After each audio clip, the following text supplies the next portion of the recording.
Bienvenue sur Bulle de Bonheur, le podcast pour prendre le temps d'être heureux. Nous sommes Raphaël et Alban, chercheuses inconditionnelles de Bulle de Bonheur. Ce podcast est propulsé par les Jeux 2 minutes et publié tous les jeudis. Aujourd'hui, nous vous partageons l'épisode numéro 31. Je parle au positif. Sur le thème de cet épisode, belle occasion de communiquer autrement grâce aux Jeux 2 minutes, que ce soit en couple, en famille ou entre copines. Les jeux sont disponibles sur notre site jeux2minutes.com, jeux avec un X, 2 en chiffres et minutes avec un S, sur tous les sites Amazon européens et sur amazon.ca. Oh là là, mais qu'est-ce que ça me chicote! Je me suis rendu compte que dans des situations sensiblement identiques, je n'ai pas la même réaction ni la même écoute. Par exemple, si mon chum oublie de payer une facture, j'ai très envie de l'insulter, alors qu'au travail, je chercherais plutôt à savoir ce qui s'est passé pour résoudre la situation. Et là, ça me chicote. Pourquoi je me permets ces écarts de communication avec les personnes qui me sont les plus proches, alors que ça devrait être le contraire? Comment pourrais-je communiquer autrement? Alors on entend tellement parler de communication qu'on oublie peut-être que communiquer ne se résume pas uniquement à transmettre un message. Communiquer consiste à s'assurer que notre message a été transmis et compris, mais également que ce message est adéquat à la situation. Or, pour envoyer un message adéquat, encore faut-il avoir bien entendu ce qui nous a été dit, ce qui signifie que communiquer, c'est d'abord savoir écouter. Cela étant dit, pour qu'un message soit émis et réceptionné avec efficacité, on doit s'assurer qu'émetteur et récepteur sont en état de marche. Cette vérification, elle permet en effet d'éviter les parasites qui viendraient perturber la transmission de notre message. Alors la première chose à faire est de se mettre dans un contexte idéal à une bonne communication. Et vous pouvez vous poser la question avant de démarrer donc un dialogue, c'est: est-ce que c'est la bonne personne, le bon lieu et le bon moment? 3 petites questions tout simples, mais de les utiliser vous permettra de vous mettre véritablement dans un contexte de communication et d'une bonne communication. D'abord, la bonne personne. Est-ce que ce que j'ai à raconter, je m'adresse à la personne qui a besoin de le recevoir? Par exemple, parler de mes problèmes de couple à mon enfant, est-ce véritablement la bonne personne? Alors, le bon lieu, c'est quoi? C'est, par exemple, éviter de régler son compte à un enfant qui n'a pas rangé sa chambre au milieu d'un dîner familial. C'est éviter de donner une information majeure à un collaborateur entre 2 portes. C'est véritablement s'assurer que les 2 personnes puissent être dans un lieu où chacun puisse être écouté, où il puisse parler avec respect. 3e petite question, est-ce le bon moment? En fait, dans quelle disposition d'esprit je suis? Tout comme celle de mon interlocuteur d'ailleurs. Suis-je fatigué? J'ai une journée harassante? Suis-je stressé, par exemple? Je suis sous le coup d'une mauvaise nouvelle que j'ai un petit peu de mal à digérer. Peut-être aussi que je manque de temps. C'est par exemple le rush du matin. Est-ce que c'est le bon moment pour donner la réponse à son ado qui veut absolument sortir le samedi soir? Ou alors, je manque de temps parce que je dois partir en réunion ou en rendez-vous et que je suis déjà en retard. Ou alors, je peux être aussi hyper excitée par une réussite et je peux m'emballer dans mon discours. Nous allons exclure ici, bien sûr, le cas où la communication est un enjeu de pouvoir, c'est-à-dire que des situations où la menace, le chantage, l'insulte ou encore le dénigrement seraient utilisés. Nous allons considérer en effet que le dialogue n'est possible que si nous l'envisageons sous un angle respectueux de chacun. Communiquer va donc être envisagé aujourd'hui dans ce podcast comme la capacité à savoir écouter et à savoir choisir les mots que nous allons utiliser pour nous exprimer, en veillant à ce que notre échange ne soit pas brouillé par une tonne de parasites. Alors, tout d'abord, écouter. Alors, nous allons pas revenir sur le podcast que nous avons fait numéro 27, j'apprends à écouter, mais je peux pas résister quand même de vous faire 2 petits rappels. La première, c'est que vous avez une bouche et 2 oreilles. Donc, écoutez 2 fois plus que vous ne parlez. Et puis, aussi attention aux mauvaises habitudes, notamment celle de confondre écouter et entendre. Alors, En fait, l'écoute, nous l'avons dit, c'est le premier élément d'une communication constructive. Ça va nécessiter de l'attention, de la patience, une présence qui va être à la fois physique et psychique. Elle va favoriser la qualité de la relation et elle est particulièrement importante pour que les enfants puissent se développer dans un univers respectueux et bienveillant. En effet, les messages des enfants sont rarement innocents. Je pense que vous êtes tous rendus compte pour tous ceux qui sont parents. Ils sont souvent codés et ils ont besoin d'être déchiffrés. L'étape de l'écoute, elle va donc être essentielle pour que nos réponses soient mieux adaptées à leurs besoins.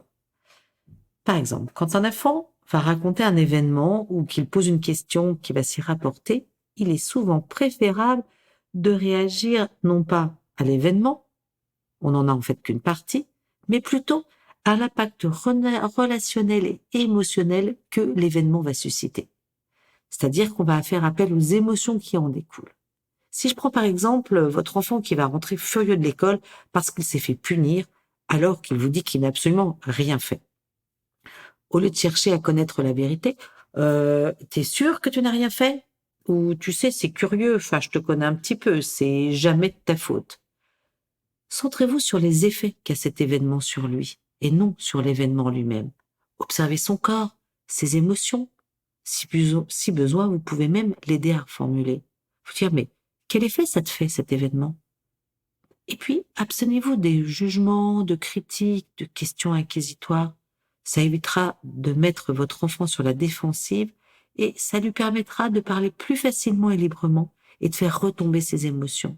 Ça va l'empêcher en fait de raisonner et ça va lui permettre de descendre et de parler de ses émotions.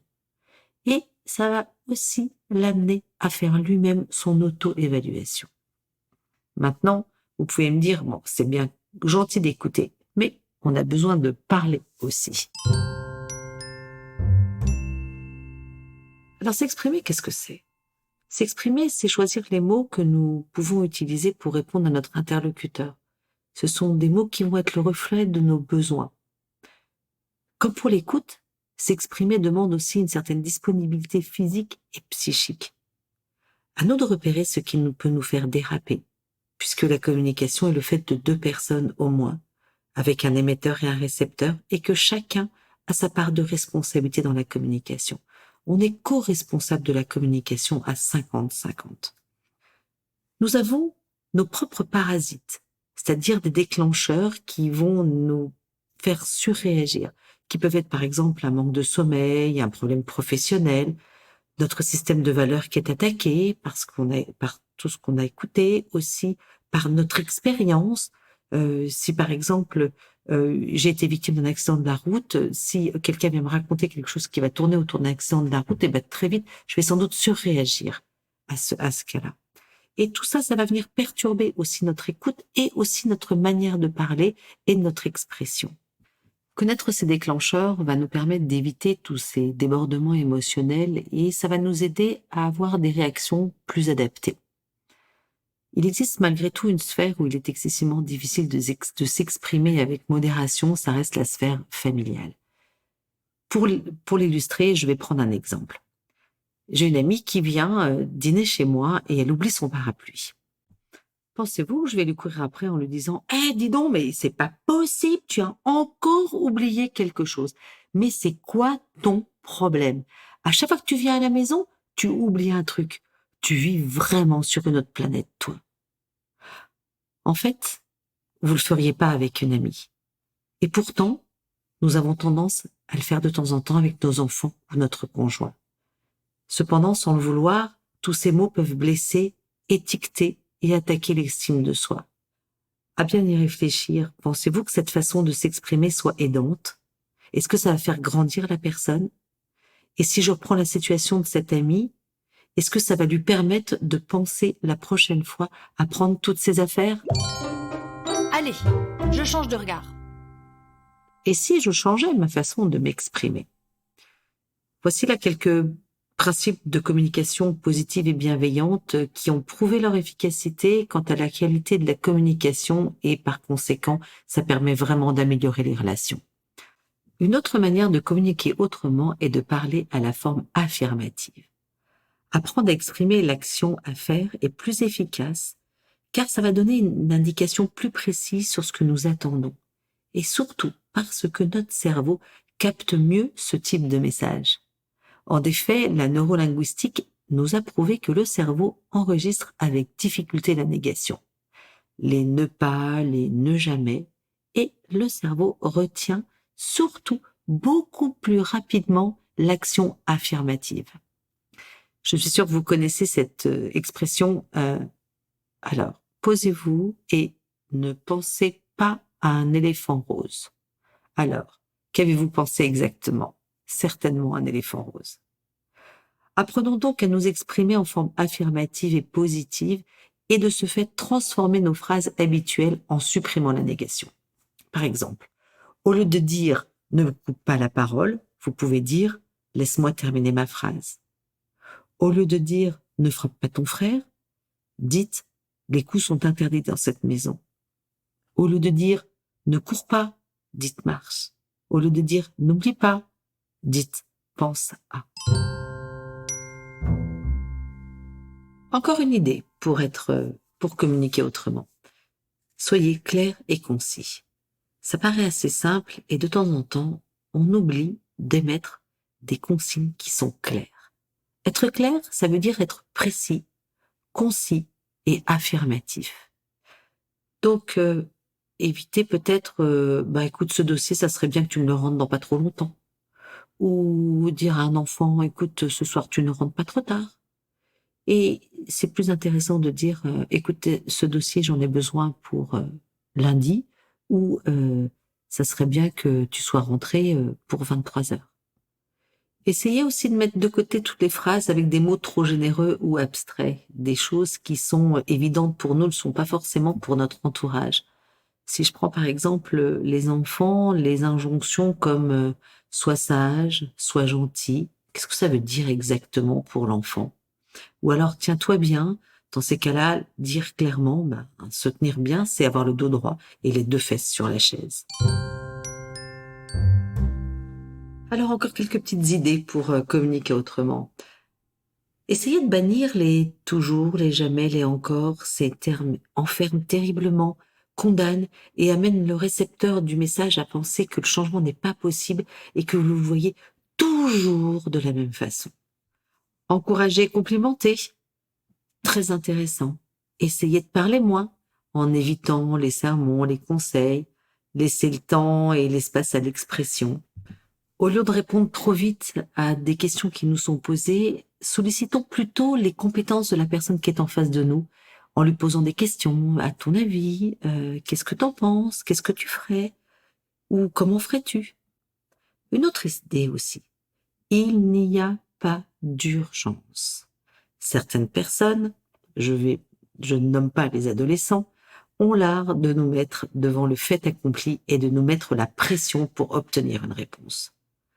Souvenez-vous qu'il y a rarement de vrais cas d'urgence. Quand on hésite, quand on a des doutes, quand on a besoin de temps, il est important de différer notre réponse sous peine de regretter après nos paroles. J'aime beaucoup ce que dit Marshall Rosenberg, donc le père de la communication non violente, qui utilise cette phrase. Si tu veux une réponse maintenant, c'est non. Si tu peux attendre, ce soir, demain, ce sera oui ou non. Alors, que choisis-tu? Attention aux non trop rapides. Vous est-il déjà arrivé de vous demander, après coup, pourquoi vous aviez dit non à une demande? S'il est bien entendu indispensable de savoir dire non, il arrive que nous le prononcions un peu rapidement. Ce non, surtout quand il devient systématique, peut devenir une source de blessures, de déceptions, voire même créer des conflits. C'est intéressant de se poser la question et de savoir à quoi notre non est lié. Est-il lié au fait que ce n'est pas le moment, ou alors qu'il illustre l'application d'une règle ou d'un interdit, ou alors tout simplement parce que j'ai besoin de temps avant de répondre.